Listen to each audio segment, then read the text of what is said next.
प्रिय मित्रों, आज हम लोग कक्षा 12 फिजिक्स के प्रत्यावर्ती धारा अध्याय से हम लोग एक बहुत ही महत्वपूर्ण प्रश्न को पढ़ेंगे जो प्रायः फिजिक्स के पेपर में देखने को मिलता है। प्रश्न यह है कि प्रत्यावर्ती वोल्टेज स्रोत V बराबर V not sine omega T से प्रेरकत्व L, धारिता C तथा प्रतिरोध R तीनों श्रेणी क्रम में जुड़े हैं। ध्यान देंगे क्या प्रश्न है। प्रत्यावर्ती वोल्टेज स्रोत यह हमने यहां लिख भी दिया है, देखिएगा प्रत्यावर्ती धारा स्रोत या प्रत्यावर्ती वोल्टेज स्रोत यहां है V बराबर V not sine omega T से प्रेरकत्व L, धारिता C तथा प्रतिरोध R तीनों श्रेणी क्रम में जुड़े हैं। तो देख लेंगे आप L, C और R तीनों श्रेणी क्रम में जुड़े हैं। सिद्ध कीजिए कि परिपथ की प्रतिबाधा Z बराबर under root R square plus omega L minus 1 upon omega C whole का स्क्वायर तथा वोल्टेज और धारा के बीच कलांतर फाई बराबर tan inverse omega L minus 1 upon omega C upon R। यानी यह हमको दोनों प्रूव करना है। इस प्रश्न को दो तरीके से पूछा करता है। एक तो जैसे आपको दे दिया कि प्रतिबाधा इतने दिखाइए और कलांतर इतना दिखाइए, दे दिया है। और कभी कभी ऐसे पूछता है कि यह मान नहीं देगा, आपसे सिर्फ पूछ देगा प्रतिबाधा और कलांतर का मान ज्ञात कीजिए। लेकिन यहां तो दे दिया है कि आपको प्रतिबाधा इतनी दिखानी है, कलांतर इतना दिखाना है। आते इसके सॉल्यूशन पर हम प्रतिबाधा हमको इतना लेके आना है और कलांतर हमको इतना लेके आना है। ठीक है, LCR है, परिपथ कौन सा है LCR।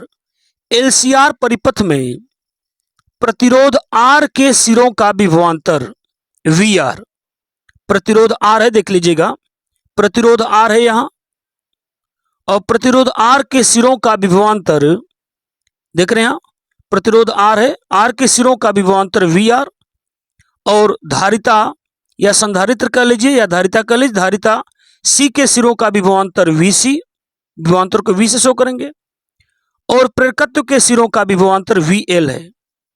यानी प्रेरकत्व के सिरों का विभवांतर VL और धारिता के सिरों का विभवांतर VC और प्रतिरोध के दोनों सिरों का विभवांतर क्या है VR है।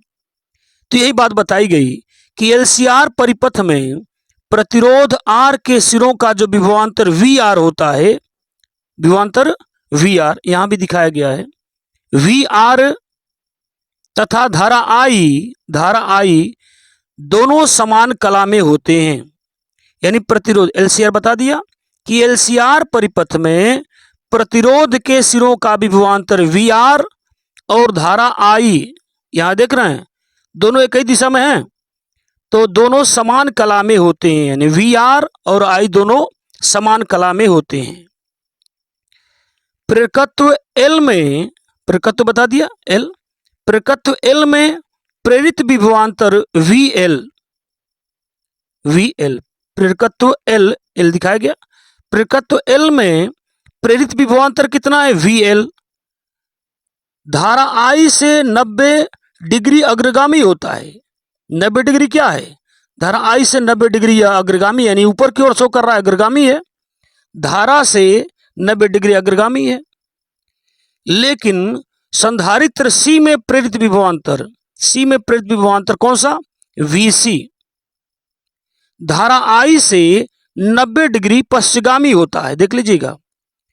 यानी प्रतिरोध के सिरों का विभवांतर VR और धारा I दोनों समान कला में हैं, और प्रेरकत्व के सिरों का विभवांतर VL धारा I से 90 अग्रगामी है, और जबकि VC धारा से 90 डिग्री क्या है, पश्चिमगामी है।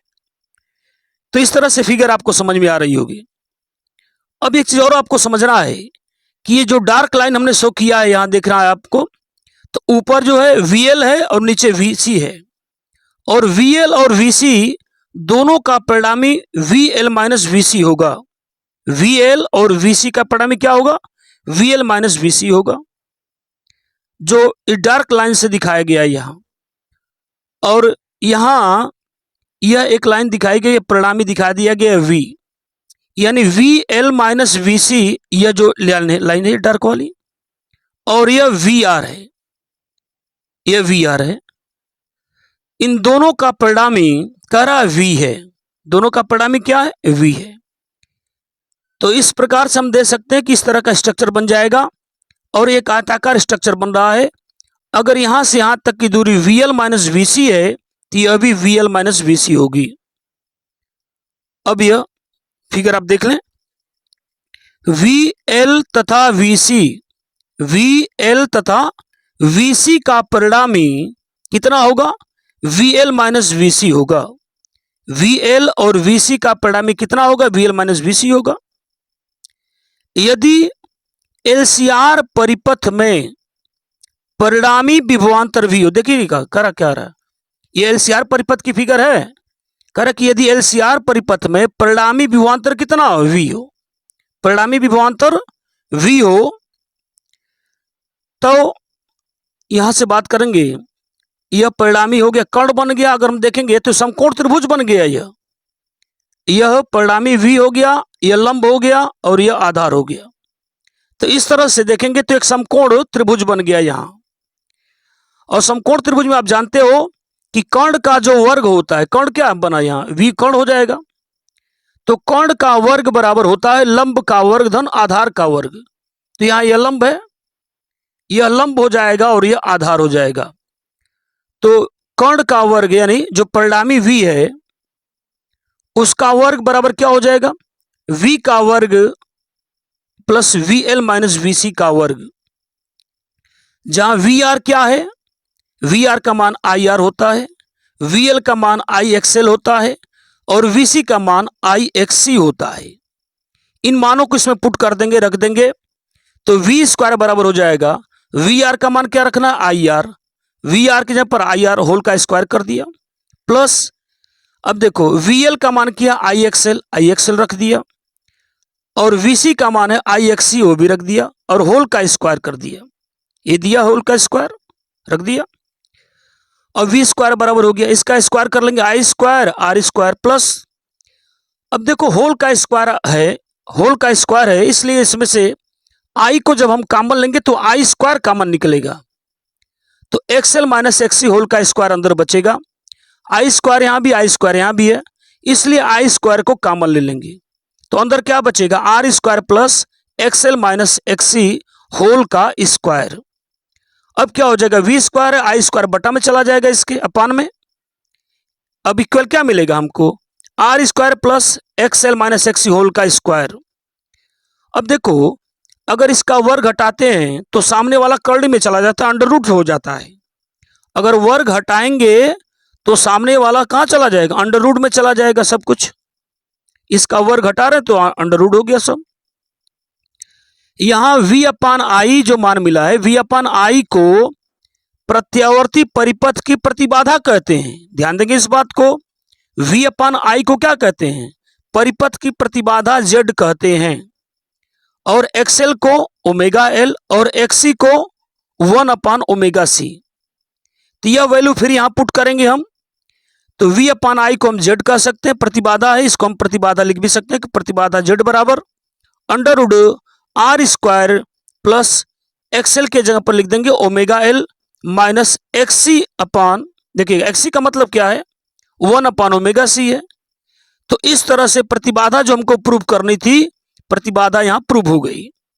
अब दूसरी बात जो पूछा था हमको प्रूव करना था, उसमें हमको प्रूव करना था कि कलांतर फाई का वैल्यू इतना होना चाहिए। अब देखो यहाँ प्रश्न दो तरीके से पूछता है, इसमें भी आपको डायरेक्ट tan फाई का वैल्यू भी पूछ सकता है और या कलांतर को भी पूछ सकता है, तो दोनों में से कोई हो सकता है। तो ध्यान देंगे, यदि वोल्टेज V और धारा I के बीच कलांतर फाई हो, फिगर पीछे भी हमको आपको दिखाए थे, यहां भी फिगर देख लीजिए।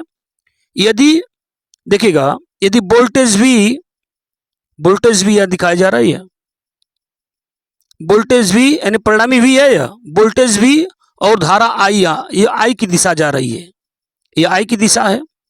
तो I और वोल्टेज V के बीच कलांतर कितना है? फाई है। तो टेन थीटा की बात करेंगे और आप जानते हो कि जिस कोण की आप बात करते हो उसके सामने की भुजा लंब हो जाती है, तो टेन फाई बराबर हो जाएगा लंब बटा आधार। लंब क्या है? वी एल माइनस वी सी अपान, और आधार हमारे पास हो जाएगा वी आर। और वी एल को हम आई इंटू एक्सएल कहते हैं, और वी सी को हम आई इंटू एक्स सी कहते हैं, और वी आर को आई आर, पीछे पड़े ही हैं अभी। अब टेन फाई बराबर क्या हो जाएगा? एक्सएल,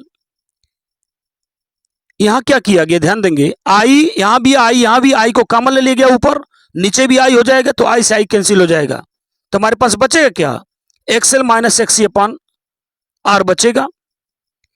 यहां टेन फाई हो गया। एक्सएल का मान होता है ओमेगा इन 12 और एक्सी का मान होता है 1 अपान ओमेगा सी, पीछे भी देखें प्रूफ किए हम लोग, अपान आर है।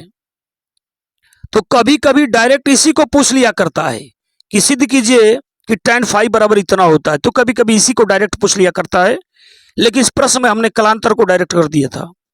तो कलांतर फाई बराबर क्या हो जाएगा? जो टेन है वही इनवर्स हो जाएगा। मैंने आपसे कहा कि इसको ये पूछ सकता है या कलांतर निकालना है तो फाई कर देंगे, कलांतर फाई है, और टेन क्या हो जाएगा? टेन इनवर्स हो जाएगा, और सारी चीजें ज्यों की त्यों उतर जाएंगी। इस प्रकार ये प्रूव्ड हो जाता है।